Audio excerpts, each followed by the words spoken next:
G'day, Tim. How's the last couple of weeks been? Obviously, a lot of changes, a lot of news, a couple of setbacks. All good, bro. All good. Not a problem. Shit happens, and you just move on. Any plan? Anything in the works? Anything in the pipeline that we can expect? The boys are working on it. I'm waiting for a call. So once I get that call, it'll be good to get moving forward. Even though I've already started on everything. Just waiting for a call.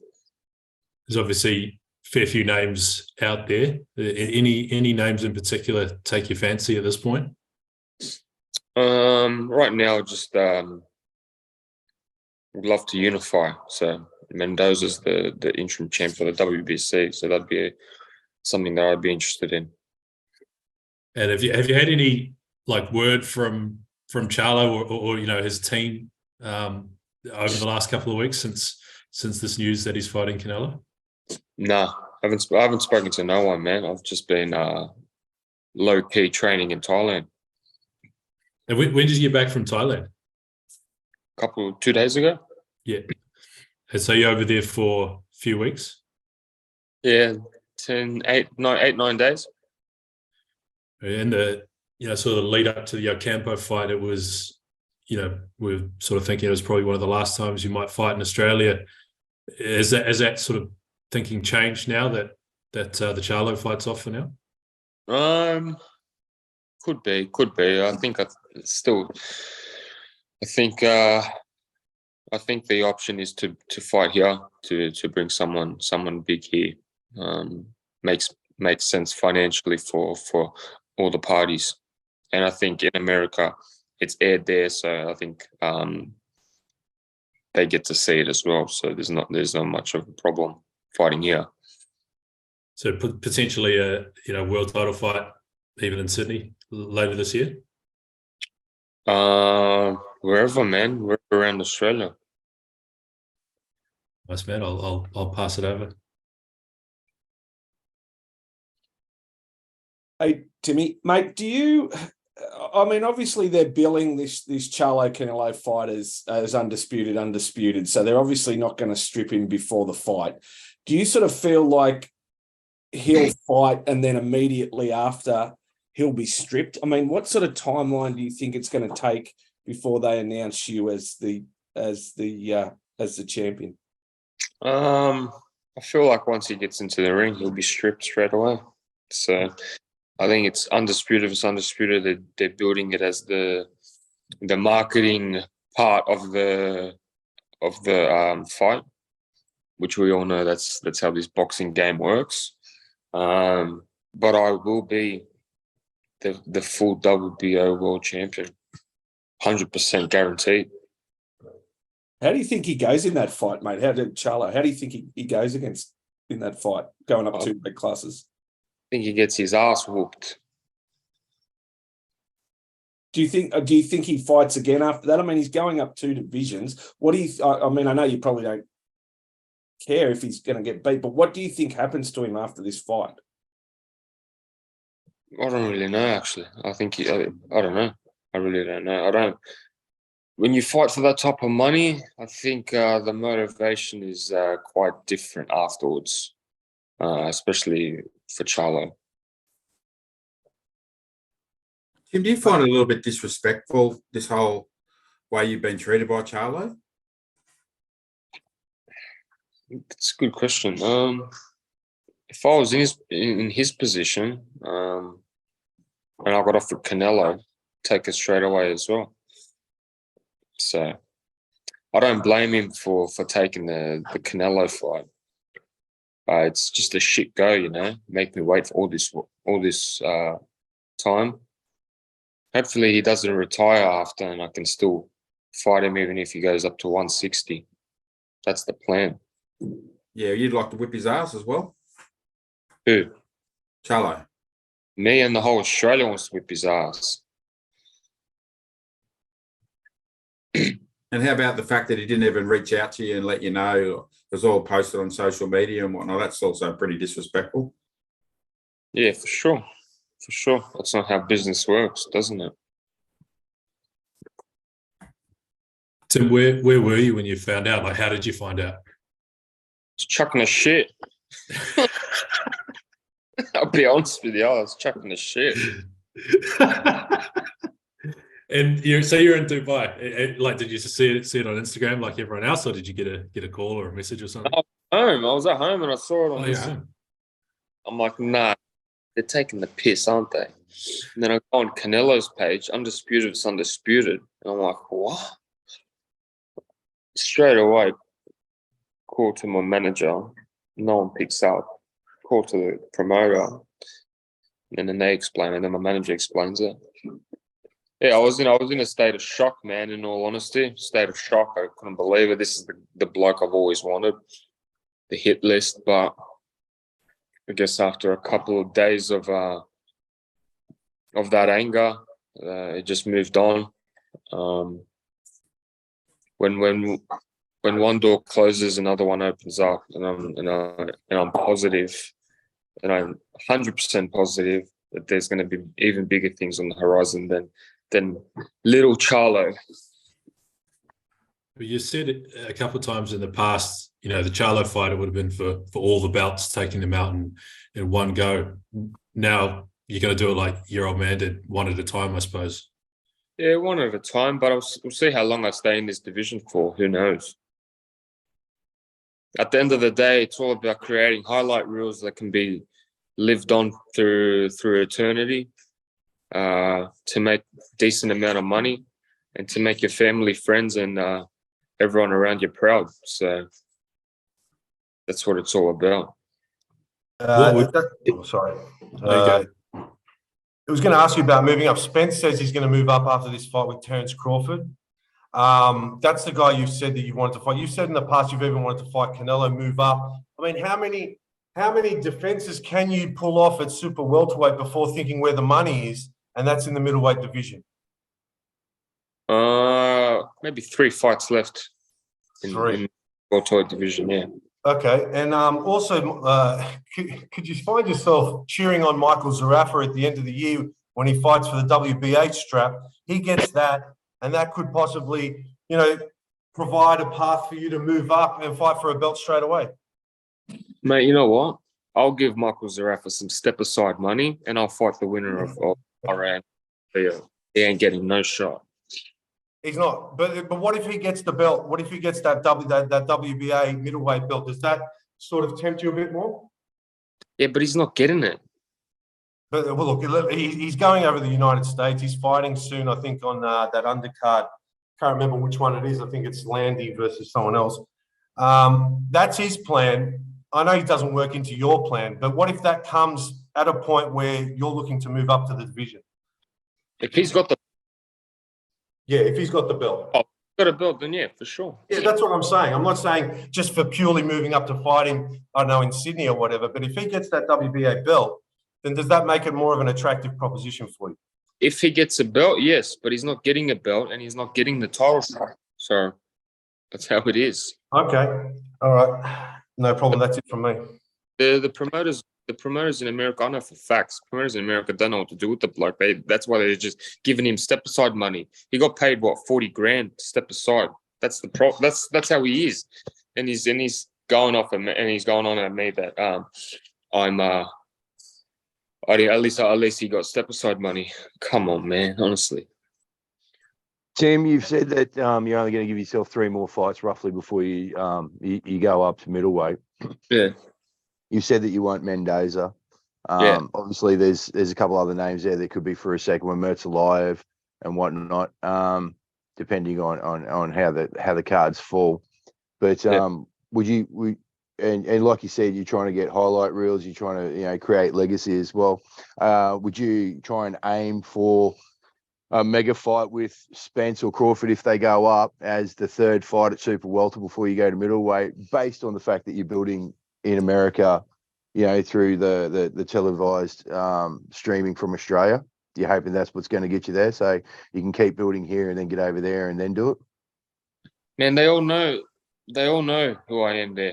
So Spence knows, and I welcome Spence with open arms. That's awesome.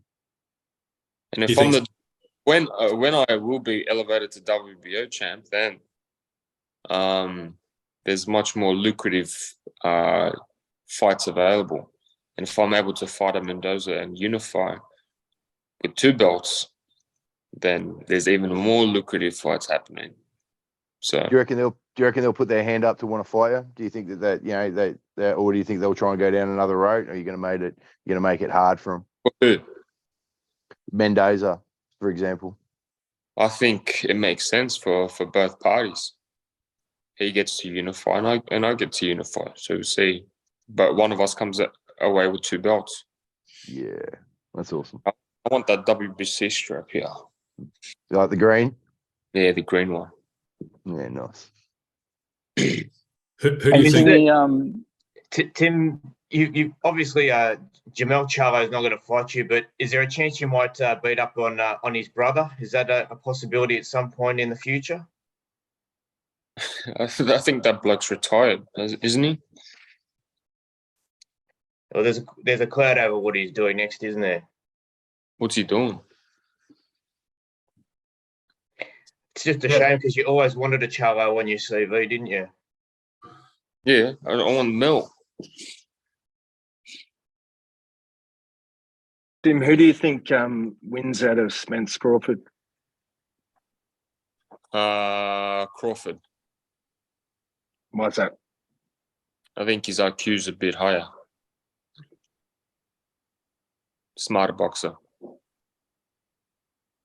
Would you rather fight Crawford? No, I'd rather fight Spence because we got a bit of back and forth, anyways. Bit of history there. Bit of animosity. Take out the whole camp. Take out the whole crew. He's been losing. And then Joshua as well. Stuff him. If Charlo does get stripped and decides that he can't make super welterweight anymore and wants to campaign at in the middleweight division, and you've done what you need to do in the super welterweight division, and you move up to middleweight division, would you always want to keep hunting him, or is it just business as usual? Whoever they put in front of you. Nah, I'm going for him. Yeah, look, like when I came into this sport, it was like belts and this and that would be cool.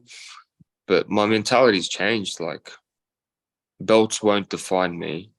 What will define me is what the highlights and the legacy that I keep making my family and friends and all of Australia proud, and belts is part of it, I guess. But if there's no belt, then so be it. I'll fight Mel for no belts. I don't really care, Belts is just a nice little prize to have here.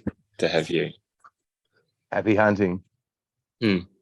Just on that, Timmy, like obviously you would have much rather to have won a belt in the ring, but if you do end up becoming the fully fledged WBO champ by way of Charlo leaving, like how does that sit with you?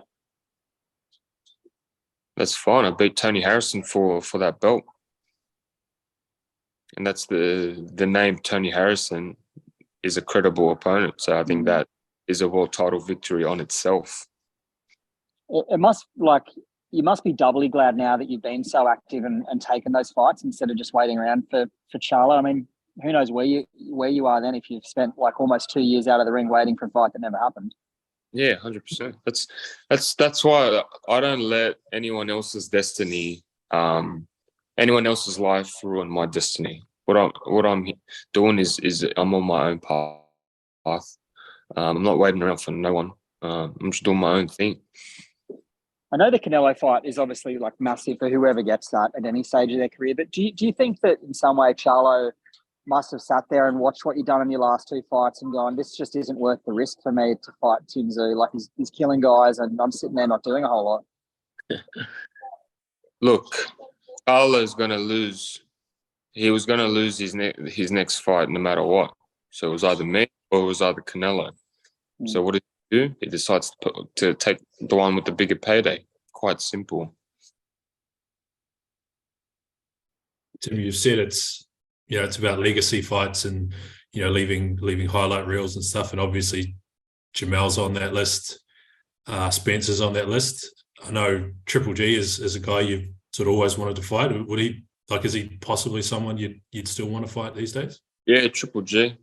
Now I'm even angry at Canelo. No, is he on that list now? Yeah, 100%. Yeah, 100%. He took what I wanted, so now he's part of that list as well. I'm going to be like John Wick. Call me John Wick from now on. Who else is on that list? It seems to be growing by the week. Yeah, it's a hit list.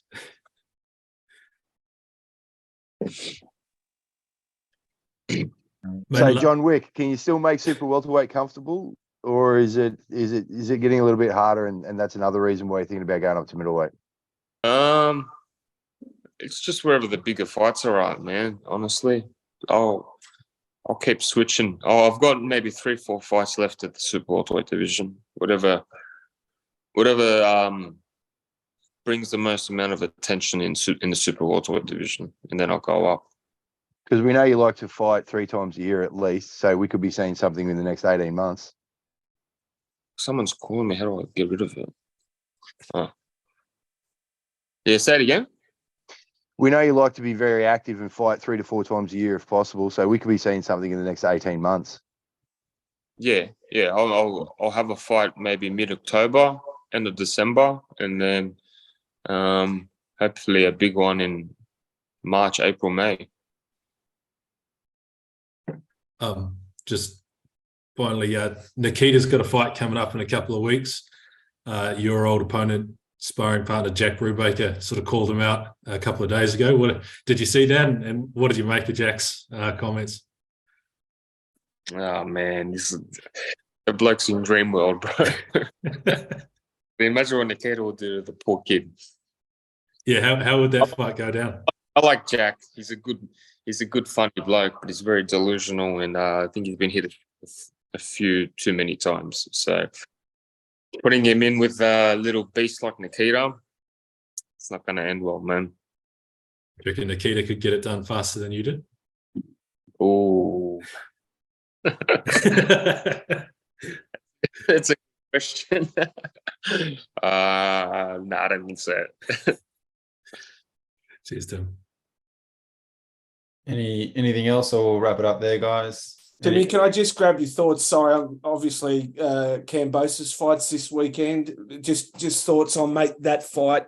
Just while we've got you, who you think wins, and how you think it sort of all plays out. Kambosos wins easy. What? I think this fight's tailor-made for him. I think he's got a lot of vengeance in his mind. I think he's always been 100% a full professional athlete. So I think Kambosos wins this fight easy, knocks him out. I mean, a lot of people are writing him off, mate. You obviously think there's a lot of fight left in him. Who's writing him off? Mate, a lot of people are saying that Kambosos sort of is sort of, after his 2 fights with Haney, that his sort of time amongst the elites of this division is done. Oh, I disagree. He fought Haney, who's the top of the tree. That's his only loss. Thanks, mate. Awesome. Nick, anything? We're all good. Benny? Probably just a word on from Tim about the girls' card next week and how much women's boxing's developed in Australia over the last few years, and the importance of that event for Australia. Yeah, it's good for women, of course. Creates a platform, and it's good that they're all sharing one card together, and that's what it's all about. Showcase women boxing. It's great. It sounds like you need to walk your dog, Tim. So we'll leave it there, everyone. Thanks everyone for your time. Thanks again, Timmy. And we'll keep everyone in the loop over the coming weeks. For those coming tonight, we'll see you tonight. If not, tune in Channel 503 from 8 p.m. Right, Nick and Ben? Tonight? Yeah, fight's on tonight. What fight? Thanks. Thanks, Tim. Jack Brubaker. Paulo and Paulo. Quinlan. Paulo, Jack Brubaker, Troy O'Mealy. Yeah, right. I'll send you the link. We'll see you there, Tim. We'll see you there, John Wick. I'm going to be on my couch at home. See you, John. John Wick. See you guys.